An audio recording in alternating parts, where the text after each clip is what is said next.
गेले 3 महिने जे आपण बघतोय 115 दिवस झाले युद्ध सुरू होऊन सतत क्रूड ऑइल प्राइजेस रुपयाचं अवमूल्यन आणि आता एल निनोचं एक भय ओव्हरऑल मार्केट काय वाटतंय तुला? नमस्कार.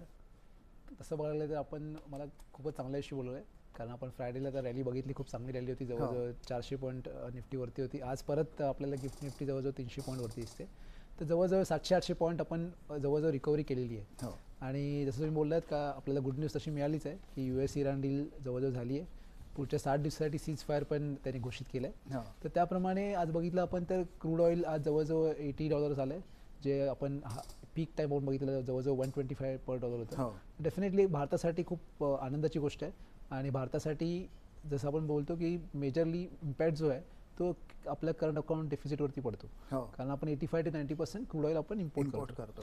तर त्या अनुषंगाने बघायला गेलं तर ही जी बातमी आहे ती खूपच चांगली आहे. जरी आपला लास्ट 1-2 क्वार्टर्स आपले थोडे खराब गेले, पण इथून सेंटिमेंट मला वाटतं इम्प्रूव्ह व्हायला पाहिजे. आणि डेफिनेटली आपल्याला एक चांगली वरच्या दिशेने निफ्टीची मुवमेंट दिसेल. बरोबर, कारण